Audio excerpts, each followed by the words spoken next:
요즘 우리가 2021년 들어서 묵상을 계속 해오고 있는데 이번 주는 잠언을 묵상을 했죠. 근데 이전과는 다른 말씀이 저에게 다가오더라고요.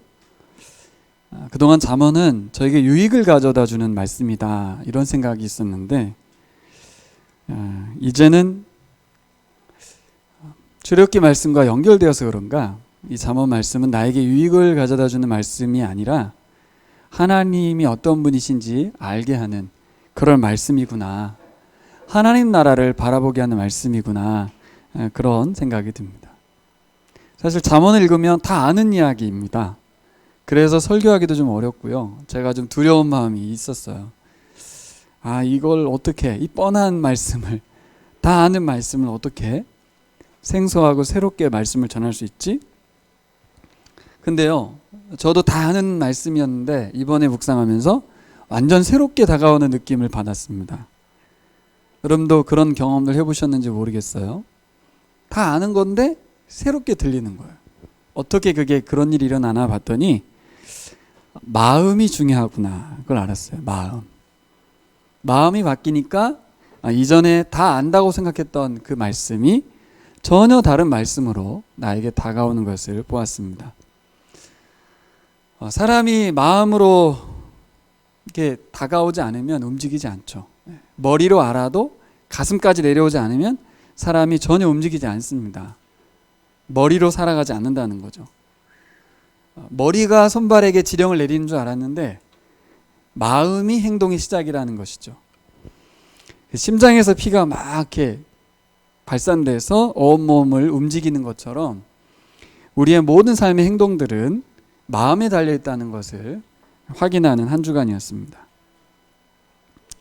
지난 금요일 날 보라에 참여한 집사님의 리뷰를 제가 읽었는데요. 지난 7강의 강의 내용을 아주 깔끔하게 잘 정리해 주셨어요. 근데 저는 그 글에서 집사님의 마음이 읽혀졌습니다. 왜 그러지? 왜 집사님의 마음이 읽혀질까? 곰곰이 생각해 보니까 집사님하고 관계가 형성된 거예요. 조별 나눔을 하면서 그 집사님의 처음 그리고 지금의 상태 그 모습을 알기 때문에 그렇습니다. 집사님의 처한 상황은 별 다를 게 없어요. 변하지 않았어요. 사실 집사님이 바뀐 건 바로 마음이야. 마음이 바뀌었어요. 복음이 집사님의 마음을 바꿔놓았습니다. 그 글에는 집사님의 마음의 고백이 담겨 있더라고요. 마음의 고백. 저는 보라 과정이 끝난 이후에 집사님의 삶이 더욱 풍성해질 것이 예상됩니다. 복음 안에서 누리는 자유와 평강의 삶이 펼쳐지는 것이 제 눈에 보입니다. 복음으로 인한 마음의 변화를 제가 느끼니까 그 집사님의 삶의 변화를 확신하게 되는 겁니다. 오늘 본문의 말씀이 바로 이 집사님의 글과 고백의 원리를 제공해 준다 이렇게 보입니다. 어떻게 하면 몸의 건강함과 함께 장수하는 복을 누리게 될까? 여러분 장수 되게 좋죠. 장수. 오래 살면 좋은데 병원에서 오래 살면 무슨 소용이 있어요. 그렇죠?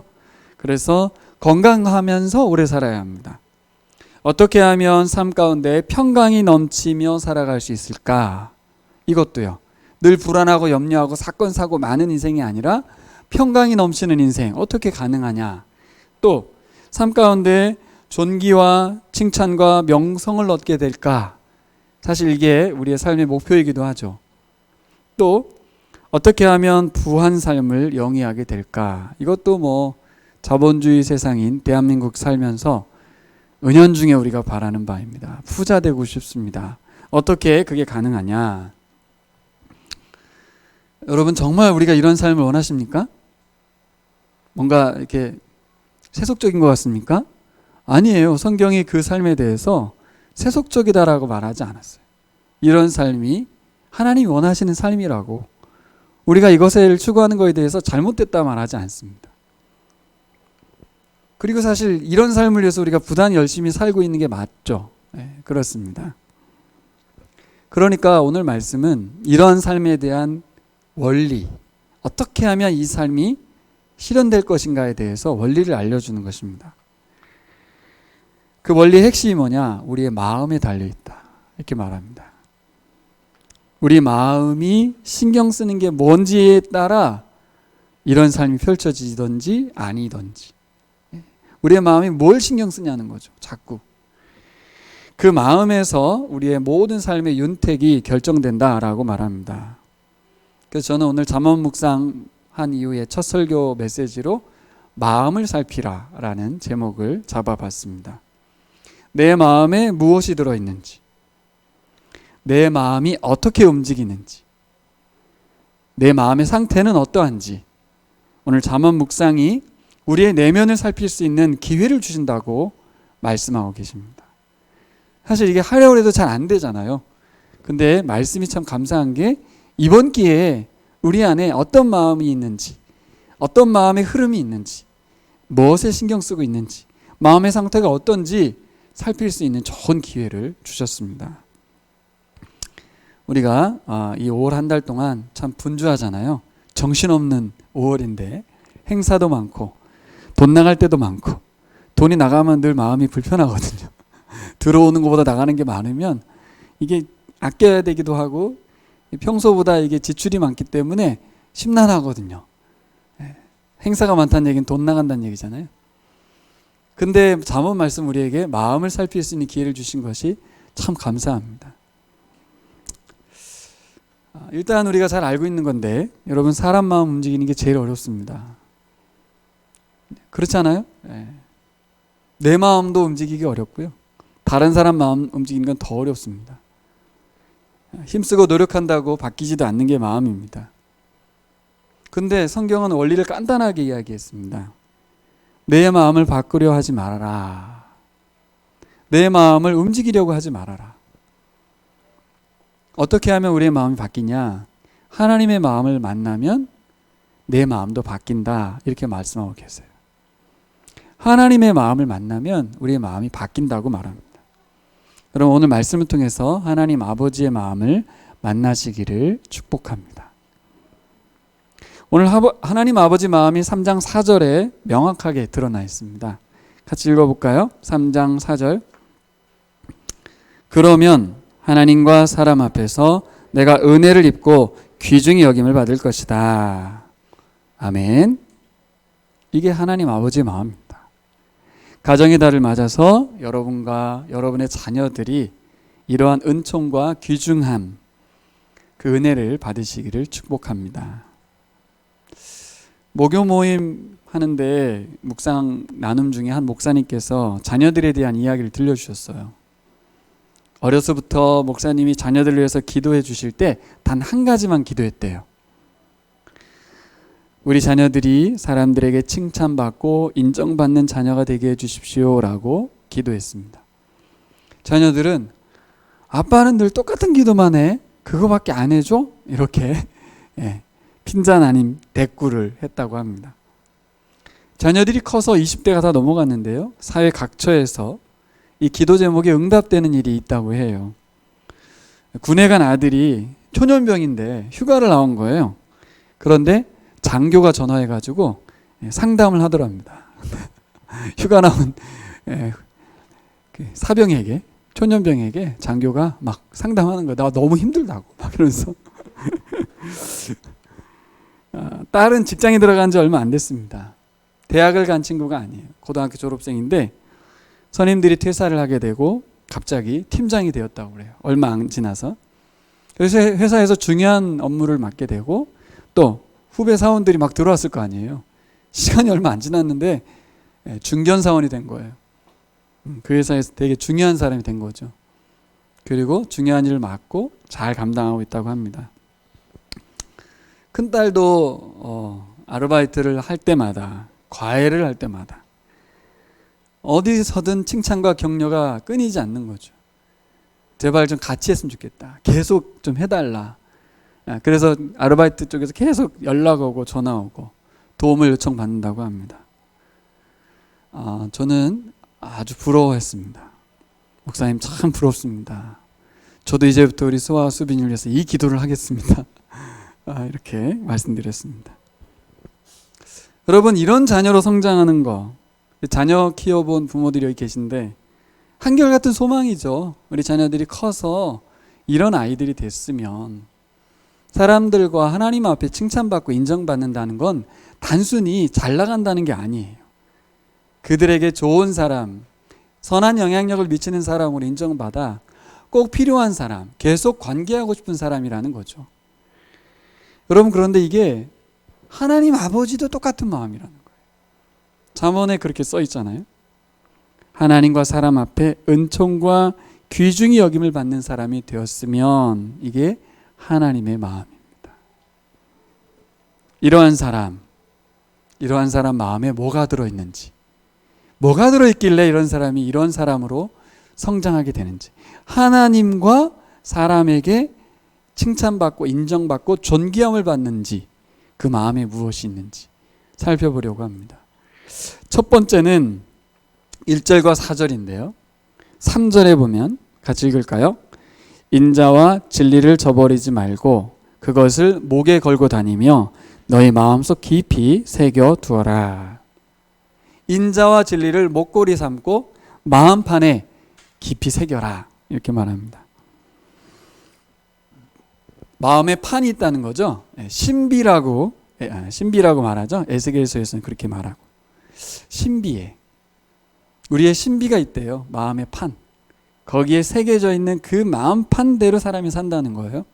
거기에 인자와 진리가 새겨졌으면 좋겠다는 거죠. 그 인자와 진리가 우리의 삶을 바꾼다는 겁니다. 여러분, 우리 마음속에 뭐가 들어있는지, 어떤 단어가 들어있는지 이번 기회에 한번 살펴봤으면 좋겠어요. 제가 생각해 봤습니다. 일반적으로 사람들 마음판에 뭐가 새겨져 있나 보면 성공이 새겨져 있습니다. 성공. 번영이 새겨져 있고 부자가 새겨져 있습니다. 우리 아이들이 추구하는 많은 단어가 부자 되길 원하죠. 부자.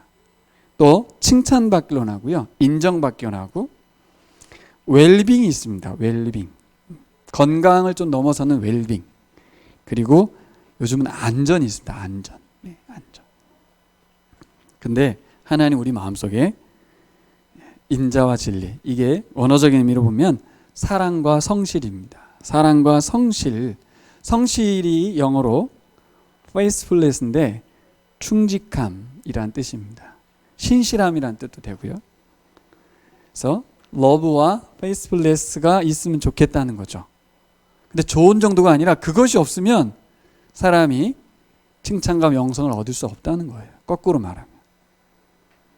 그래서 우리 안에 어떤 단어가 있는지 살피라고 말합니다.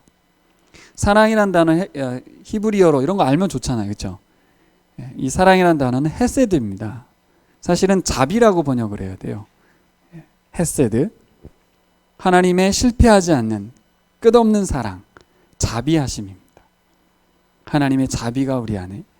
그 다음에 성실은 에메트라는 애매한 단어입니다. 에메트. 언약을 지키는 신실하신 하나님의 성품입니다. 여러분, 우리들 마음속에 이 헤세드와 에메트가 가득한 사람이 되었으면 하는 게 하나님 마음입니다. 근데 사실 우리가 이런 성경 읽을 때마다 머리로는 알잖아요. 아, 그 하나님의 사랑과 그 하나님의 성실이 가득하면 얼마나 좋을까. 어떻게 하면 그 하나님의 사랑과 성실이 우리 마음에 머물 수 있을까? 마음판에 새겨질 수 있을까? 그 단어가 내 가슴 속에 있을 수 있을까? 1절에 같이 읽을까요? 내 아들아, 나의 법을 잊어버리지 말고 내 마음으로 나의 명령을 지키라. 하나님 정말 우리를 너무 잘 아시는 거예요. 우리는 하나님 말씀을 계속 잊어버리잖아요. 그렇죠? 그리고 그 내 마음대로 살죠. 하나님의 법이 아닌 내 법대로, 내 마음대로 살아갑니다. 그러니까 오늘 성경에 보면 마음으로 말씀을 지키라고 말합니다. 근데 이 지키라는 말은 순종의 개념이라기보단 영어로 keeping입니다. keep. 지켜내라는 거예요. 사수하라는 뜻이에요. 말씀을 보초병처럼 지켜서 우리 마음에서 사라지지 못하도록 keeping하라는 겁니다. 마음판에 새겨진 말씀대로 살기 위해서는 말씀을 기억하고 지켜내는 애씀, 힘쓸미 요구됩니다. 저절로 되지 않는다는 거예요. 하나님의 사랑과 성실이 우리 가슴판에 새겨지기 위해서는 하나님의 말씀을 기억하려고 하는 노력과, 그렇죠? 키핑의 노력이 있어야 된다는 겁니다. 여러분, 우리가 하나님의 사랑을 느끼고 성실함을 발견하는 것, 이것이 우리 안에 머물게 하는 것, 어떤 방법이 있을까 제가 생각해 봤어요. 여러분 어떤 방법이 있나요? 하나님의 사랑과 성실이 머물게 하는? 일반적으로 사람들은 하나님의 사랑을 언제 느끼나, 하나님의 성실하심을 언제 느끼나 봤더니 기도 응답 받을 때, 나의 원대로 삶이 펼쳐질 때입니다. 확실하죠. 그때마다 우리는 너무나 흥분합니다. 하나님 우리 사랑하시는구나. 하나님께서 성실하게 일하고 계시구나. 이게 확인된단 말이에요. 근데 놀랍게도 성경은 그 방법 말고 말씀에서 하나님의 성실과 사랑을 발견하는 게 좋다 이렇게 말합니다. 어떤 차이가 있을까요, 여러분? 둘 다 좋은 방법입니다. 기도가 나쁜 게 아니잖아요, 그렇죠? 하지만 어떤 차이가 있냐면, 기도 제목이나 우리의 바람이 이루어지면 하나님 은혜다, 하나님 사랑이 크다, 하나님께서 굉장히 열심히 일하시는구나 고백할 수 있습니다. 문제가 있어요. 기도 제목이 안 이루어지면, 내 바람대로 삶이 이루어지지 않으면 그때 우리는 어떻게 돼요? 실망하게 되죠. 내가 하나님 앞에 신실하게 충성했는데 바람대로 이루어지지 않고 반대의 상황이 펼쳐지면, 그때 이제 우리가 좀 하나님의 사랑에 대한 의심, 하나님의 성실하심에 대한 의심, 좌절, 낭망 이럴 때까지 가는 거예요. 근데 반대로 말씀을 읽고 묵상하면서 하나님 사랑과 성실하심을 마음판에 새기라는 명령 한번 확인해 봤으면 좋겠습니다. 로마서 5장 6절로 8절로 가보겠습니다. 신약성경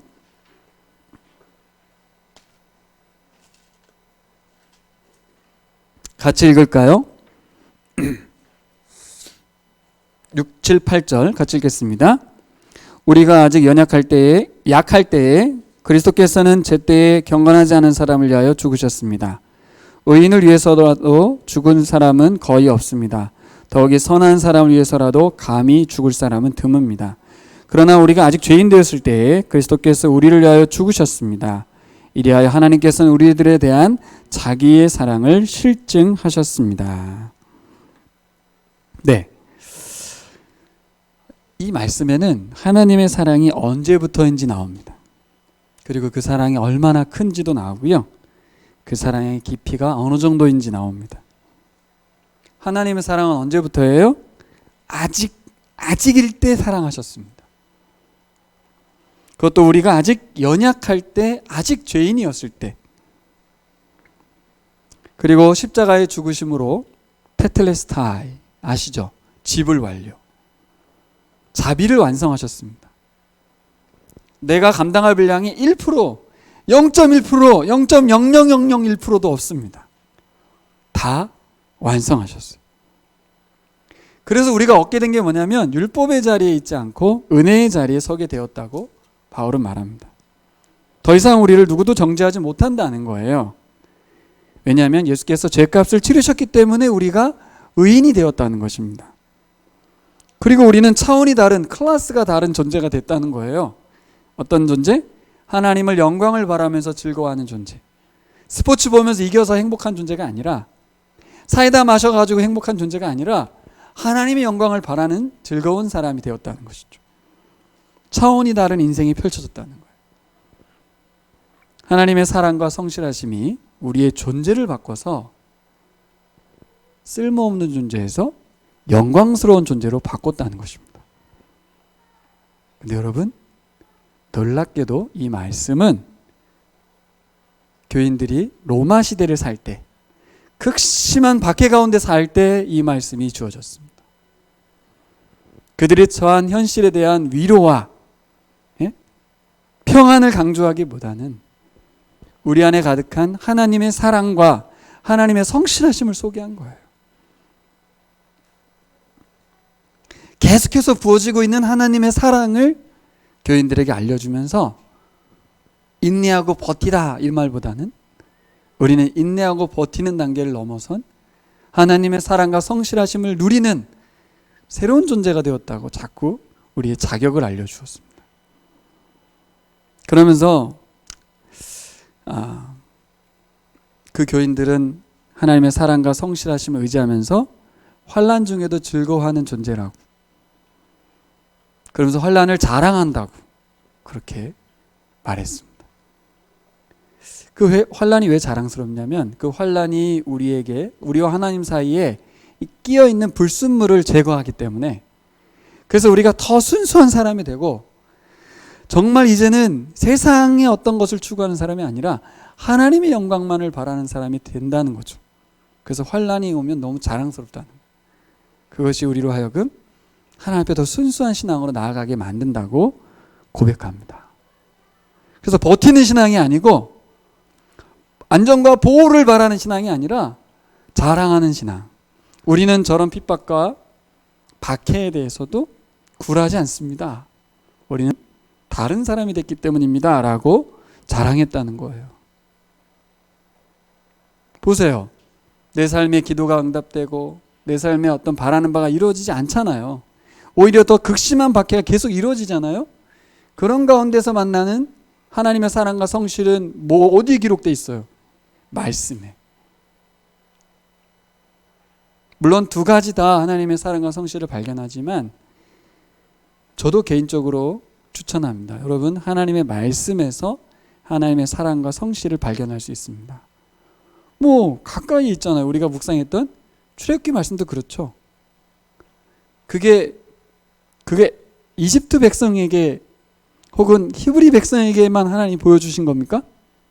아니잖아요. 우리에게도 보여준 거잖아요. 홍해바다 갈라지는 거 보셨나요? 보여준 거잖아요. 왜 자꾸 그게 히브리 백성에게만 보여준 거라고 하십니까? 결정적으로 우리에게 보여주신 게 뭐예요? 하나님의 아들 예수 그리스도께서 하나님이심을 보여주셨잖아요. 그렇죠?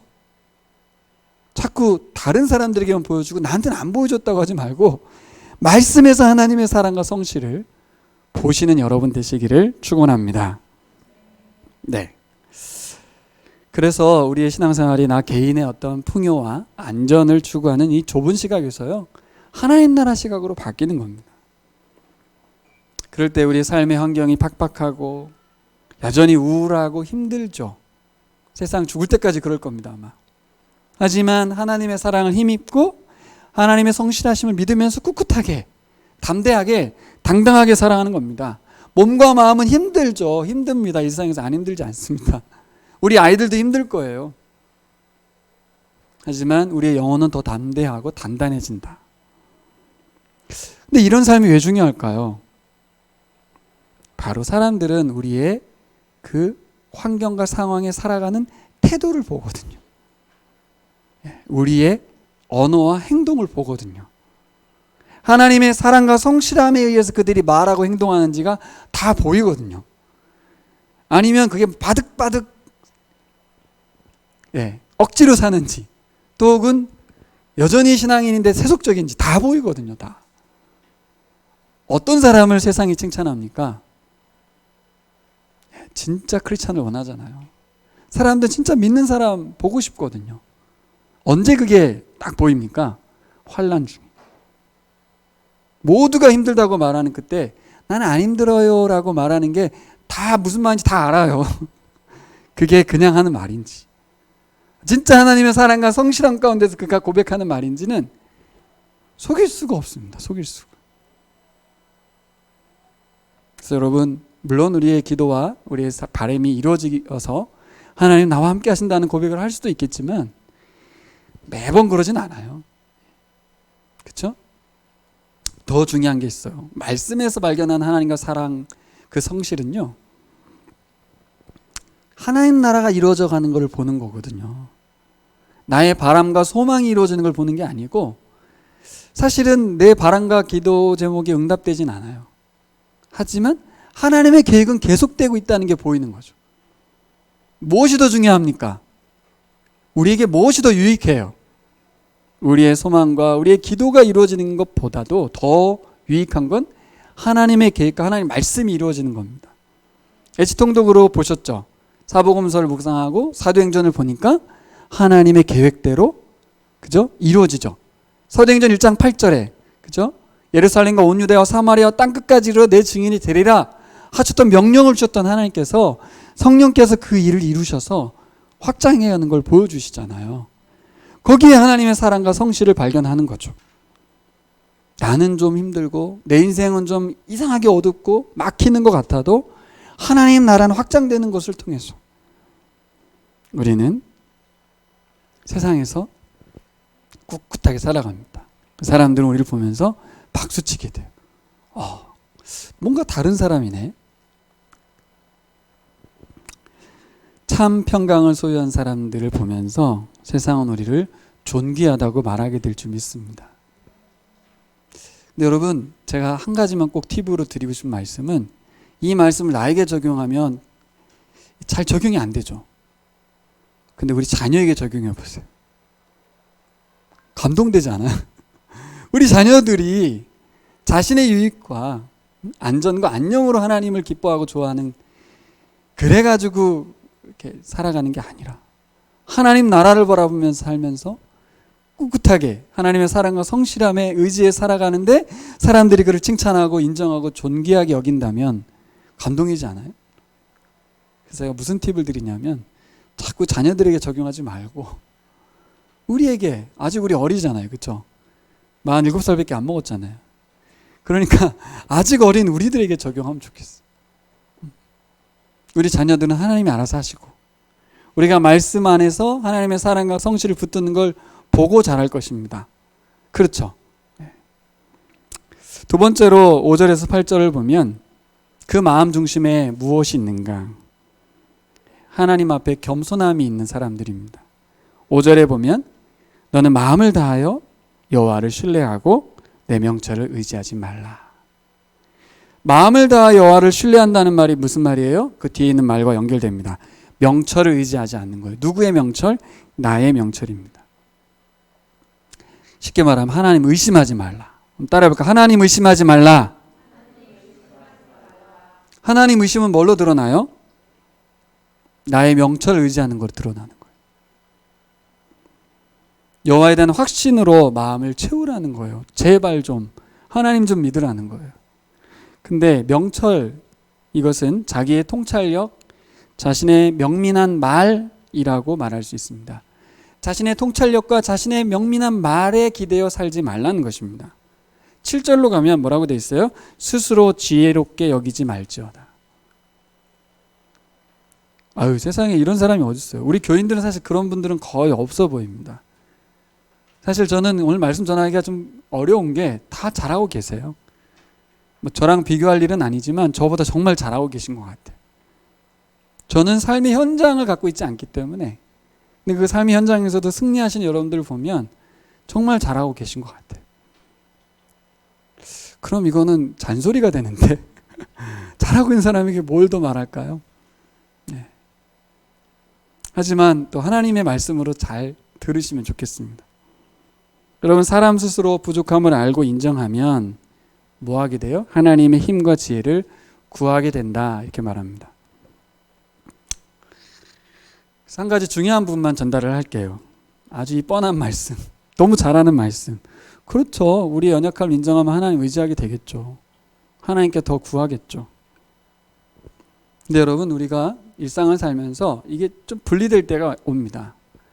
나의 명철과 명민한 말, 내가 가졌던 경험들을 의지할 때가 많습니다. 내가 살아보니까 이런 것 같아. 그래서 바로 시행에 옮기는 거죠. 하던 대로 하고 생각대로 하게 됩니다.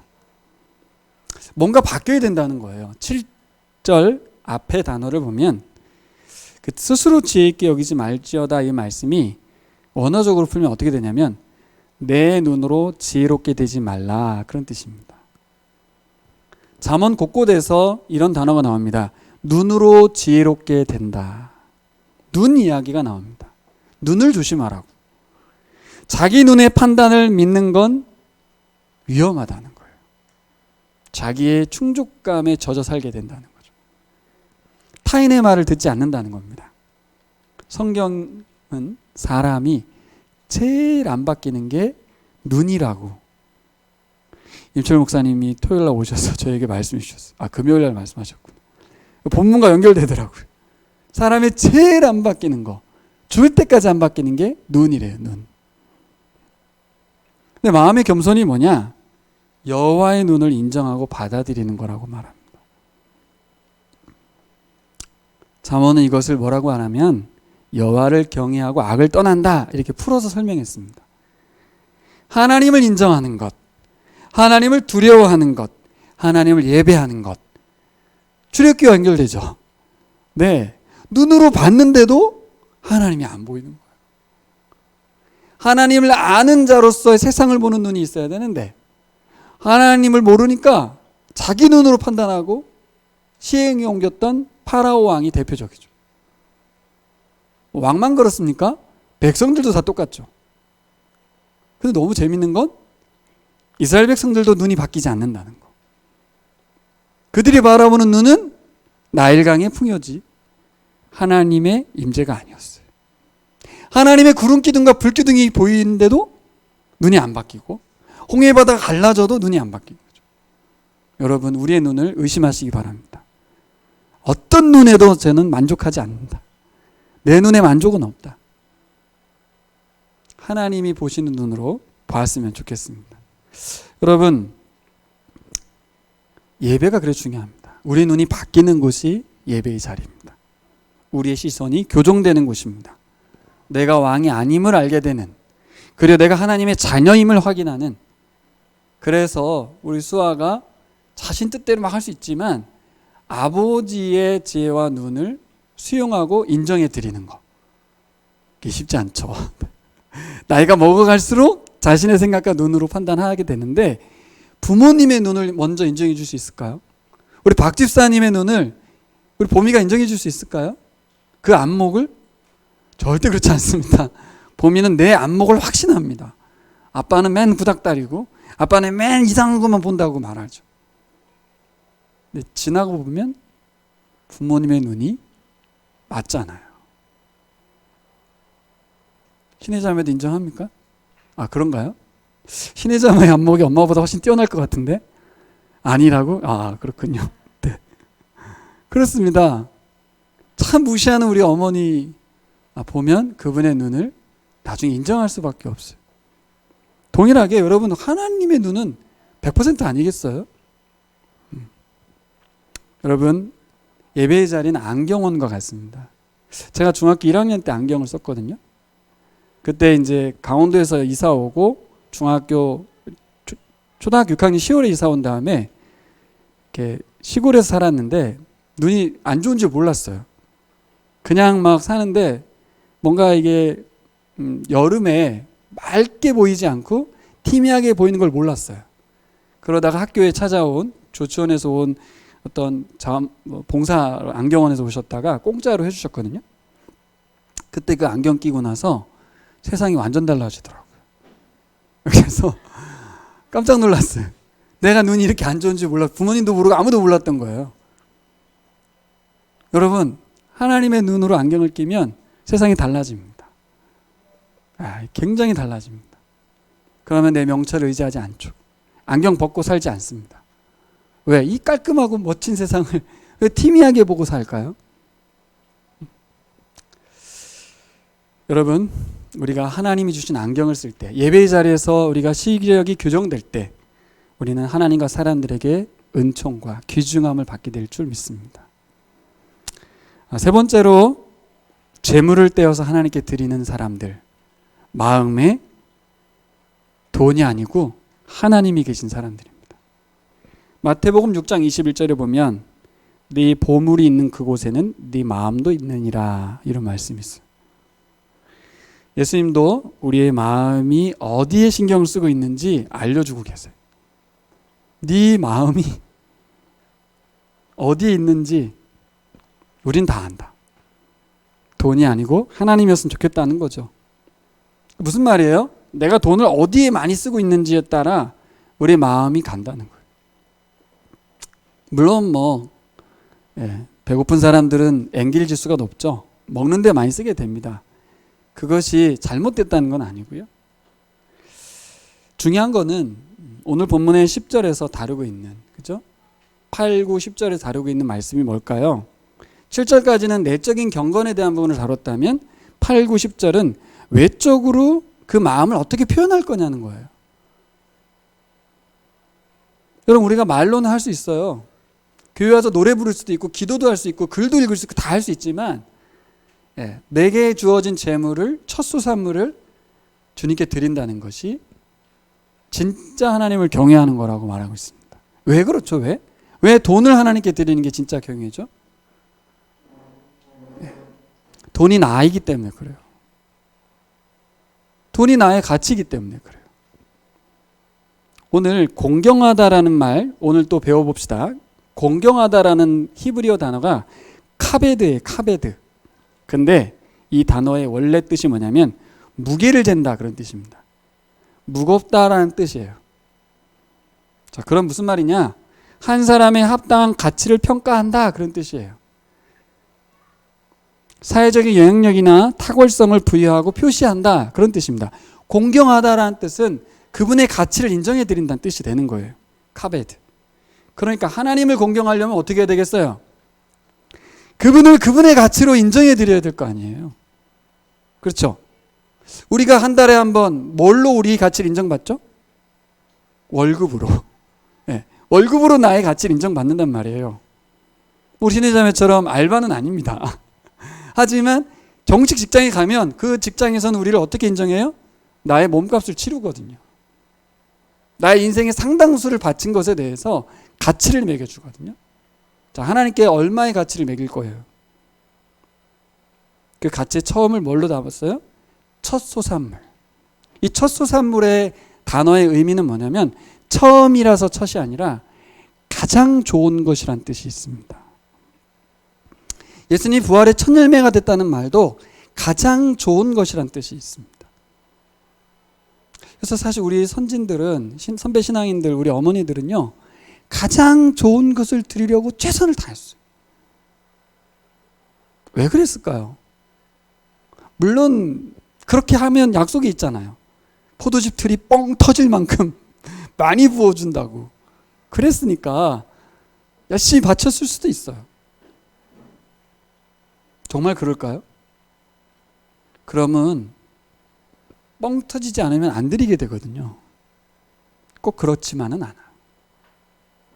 이상하게도 우리의 어머니나 선배 신앙인들은 자녀보다 하나님을 더 사랑하는 것 같아. 그땐 좀 가끔 이제 서운하죠. 엄마 나보다 하나님이 더 좋아? 이렇게 물어볼 만큼 하나님께 집착하는 걸 봅니다. 여러분 어떠세요? 우리가 우리 자녀보다 우리 하나님이 더 좋으신가요? 자녀에게 쓰는 돈과 하나님께 드리는 돈의 차이가 어떻게 다른가요? 여러분, 세상 가치 판단의 기준은 돈입니다. 상대에 대한 존경을 마음을 담은 선물로 하죠. 우리가 이번에 어버이날에 선물을 드렸을 겁니다. 얼마를 드려야 그분에게 진짜 존경의 마음을 드릴 수 있을까요? 돈으로 환산할 수가 없어요. 근데 놀랍게도 하나님은 돈을 달라는 거예요. 너희들의 돈을 나에게 달라. 왜요? 그렇게 함으로 해서 하나님께서 너희들에게 더 많은 것으로, 삶의 모든 것으로 풍족하게 채우고 싶다는 거예요. 그러면 이게 거래하자는 얘기일까요? 그게 아니에요. 그렇게 고백함으로 나의 모든 삶의 월급이든 뭐든 하나님께로부터 온다는 것을 알려주려고 그러는 거죠. 하나님께서 책임지신다는 것을 알려주려고 그러는 거예요. 근데 그게 없으면, 우리가 드리는 그 고백이 없으면 우리는 우연히 산다는 생각밖에 없어요. 다른 말로 하면 내 힘과 내 열심으로 산다는 생각밖에 없어요. 제가 많이 간증하지만 회사 다닐 때 돈 엄청 많이 받을 때 부활감사원금 딱 3만 원 했었는데 300만 원 벌 때, 근데 제가 40만 원 첫 월급 받을 때 부활감사원금 10만 원을 했었다 그랬잖아요. 마음의 차이였어요. 마음의 차이. 뭐냐? 300만 원 벌 때는 이건 내가 열심히 일해서 번 돈이에요. 그러니까 내 걸 주는 것 같아. 그러니까 아까운 거예요. 근데 40만 원을 보니까 이건 내가 일한 가치가 아닌데? 40만 원짜리 난 300만 원짜리인데? 40은 이건 하나님이 그냥 주시는 거구나. 그래서 하나님께 드리는데 주저함이 없더라고요. 사례비니까 감사해서 주신 돈이라고 생각하니까 내가 피땀 흘려 번 돈이 아니고 하나님께서 선물로 주신 거라고 생각하니까 하나님께 드리고 사람을 섬기는데 주저함이 없었어요. 그때 제가 헌금의 원리를 깨달았어요. 그렇구나. 우리가 열심히 일하고 돈을 받으면 그것을 정당한 대가로 여기는구나. 그러면 안 되겠다. 어떻게 하면 돼요? 하나님께 주신 선물이다. 나는 이 회사에다 내가 열심히 일해서 내가 이 회사에서 충성했다 생각하는 게 아니라 아까 우리 세호 목자님 말한 것처럼 난 사명을 감당했을 뿐이고 지금 제가 사례를 받는 것도 동일한 마음입니다. 저에게 합당한 대가를 전 매기지도 않지만 제가 남을 위해 쓰고 하나님께 드리는 것에 대해서 주저함이 없는 것은 그냥 저는 할 일을 했을 뿐이고 매달 하나님께서 하나님이 나한테 감사하다고 돈을 주고 계시다는 거예요. 그래 얼마나 감사해요 제가. 하나님 감사합니다. 그리고 또 돌려드리기도 하고 또 하나님에게 드린다는 건 성경적으로 구약 성경적으로 가난한 자를 섬긴다는 뜻이 있어요. 왜냐하면 그 하나님이 책임진다고 한 사람들이거든요. 그래서 그들에게 돈을 흘려보내는 것 그것이 하나님께 드리는 것입니다. 자, 이런 사람 돈에 있어서 하나님께 드림으로 해서 그 나머지 모든 돈들을 하나님의 것으로 인정하고 하나님을 위해서 사용하는 사람들 주위에서 보면요. 그 사람의 경제 생활을 보면서 박수치죠. 저 사람은 돈을 많이 버는 것 같지 않은데 섬기고 나누고 베푸네. 그 이유가 남들에게 착한 사람으로 보이기 위해서 선을 행하기 위해서가 아니라 하나님의 사랑과 성실이 가슴에 있기 때문에 나도 하나님의 사랑과 성실이 너무 감동되기 때문에 흘려보내는 거죠. 사람들은 박수칠 수밖에 없어요. 그리고 그들을 존귀하게 여길 수밖에 없습니다. 이 원리를 잠언서 3장에서 자녀에게 말씀해 주셨어요. 자, 말씀을 정리해 보겠습니다. 여러분 통장 잔고에 잔액이 많으면 힘이 납니다. 저도 그걸 경험했어요. 지난달 이번 달까지 교회 통장 잔고에 돈이 많았거든요. 그러니까 우리 재정부장님도 힘이 있어 보여. 통장 잔고는 정말 세상 사는데 힘이 돼요. 걱정을 하지 않아도 되니까. 그러면서 묵상을 했어요. 사도 바울처럼 정말 있으나 없으나 빈부에 처할 일체의 비결을 내가 갖고 있을까? 정말 교회가 초기 위기가 있을 때 그때 마음에 계속 걸리는 통장 잔고가 없는 상태, 그 상태에서 나는 하나님께 최고의 것을 드릴 수 있을까? 여전히 하나님께 나의 자신을 드릴 수 있을까? 이런 생각이 지난주에 들더라고요. 이 말씀 준비하면서. 그래서 저는 통장 잔고가 떨어지는 것은 복이라고 생각합니다. 왜냐하면 그 통장 잔고의 힘으로 세상을 당당하게 살거든요. 그래서 바닥을 쳐보기도 하고요. 가난해 보기도 한 건 참 중요하다고 생각합니다. 때로는 환난과 어려움이 생기는 건 중요하다고 봅니다. 왜요? 그때 감사가 뭔지를 알게 되는 거죠. 감사가 뭔지 알게 됩니다. 오늘 말씀, 잠언 말씀, 이렇게 살면 너무 좋겠다. 우리 마음에 하나님의 성실과 사랑이 가득하면 좋겠다. 늘 겸손하며 하나님 의지하고, 또 우리가 하나님께 얼마든지 사랑과 고백을 돈으로 최선을 다해서 드리면 좋겠다. 또 약속도 있어요. 그렇게 하면 어떻게 된대요? 장수한다, 샬롬을 준다, 칭찬과 명성을 얻는다, 넘치는 포도주 틀이 있을 것이다. 근데 한번 생각해 보세요. 지금까지 제가 설교했는데 정말 이 말씀을 붙들고 이 말씀대로 살아가기가 쉬울까요? 이게 이제 제가 오늘 전하고 싶은 말씀의 핵심이에요. 모르지 않는 이 말씀, 다 아는 말씀이 우리 마음이 움직이지 않으면 안 된다는 거예요.